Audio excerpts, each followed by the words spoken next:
Hello everyone, Ashley here with Ashley Russell Yoga, and it's Yoga Tip Tuesday. I promise to come to you as often as possible with tips on yoga on Tuesdays. Today we're going to cover the pose Vajrasana. We had a request for that, so thank you YouTuber for requesting Vajrasana. Vajrasana means thunderbolt pose. Vajra meaning thunderbolt. I can see where this pose can get really confusing, especially with what to do with the lower legs. I can also see how this pose can be a little confused with hero's pose.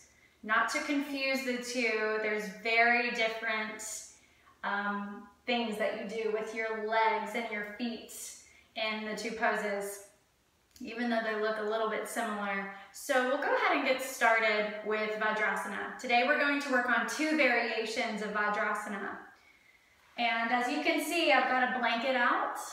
This helps to protect your bones, and it just feels nicer to have extra padding. You'll start on your knees, your hands and your knees first. So we'll work on variation one. If you can get your knees together, draw your knees together. And if you can get your inner heels to touch, get the inner heels to touch, you'll point your toes straight back.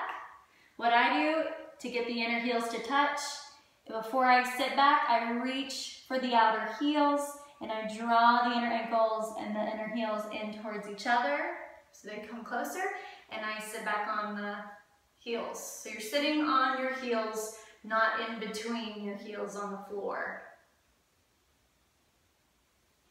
And then you place your hands on your thighs. You can do palms turning down or palms turning up. Important to roll the shoulder blades back and down. Draw the buttocks, the tops of the buttocks down towards the heels. And lift your spine and look forward. You can stay in this pose anywhere from 30 seconds all the way up to 2 minutes, maybe 3 minutes, depending on how you feel in the pose. So don't stay too long, but just long enough to where you get a nice stretch on the fronts of your shin bones and your ankles and the tops of your feet. Now, I'll show you from the back. So I can get my knees together, bring your heels in if you can, and sit back. If your toes feel a little bit crunched, you can reach back with your fingers and just kind of separate your toes a bit and sitting up again. Now, say you can't get your knees together.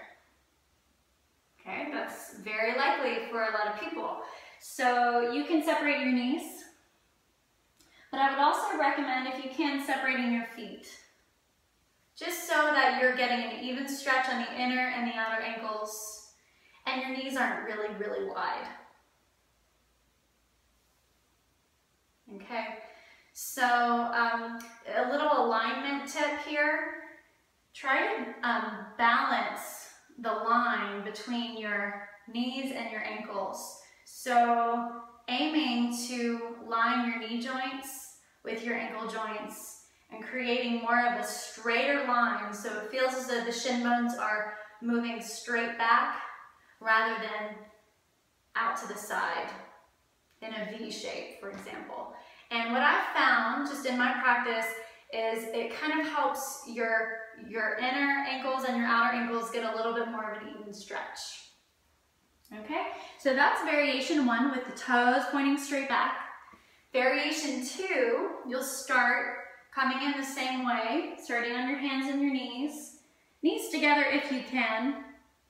You'll tuck your toes under you and you'll sit back on your heels.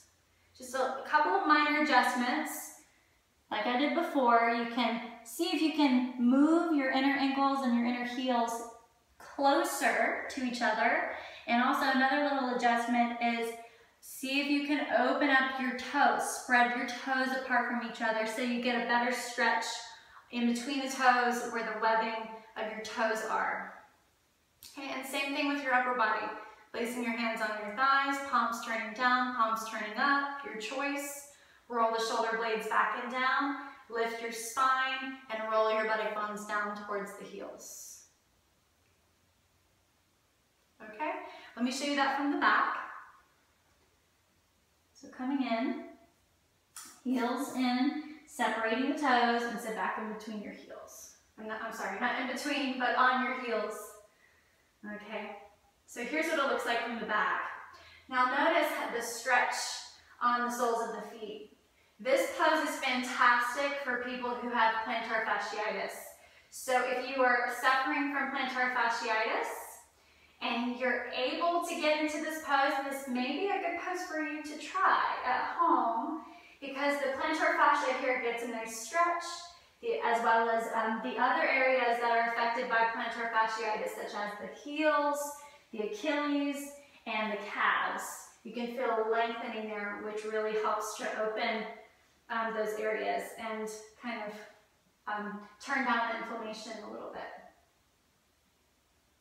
Okay, so those are two variations of Vajrasana.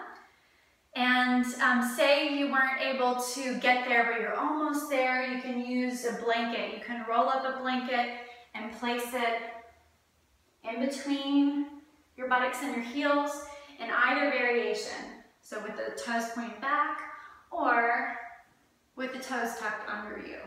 That just helps to give you a little bit of an extra boost. Roll the shoulders back and down again. Keep the spine erect. You want to be careful not to push your abdomen forward. If you can sit up in this way with an erect spine, draw your rib cage back, move your buttock flesh down towards your heels, roll the shoulder blades back and down, and look forward. Okay, so that in a nutshell is Vajrasana, the Thunderbolt pose. So I hope this helped you today. Comment below if you have another request or if you found this video helpful. And thank you so much for joining me with Ashley Russell Yoga. Have a wonderful day. Namaste.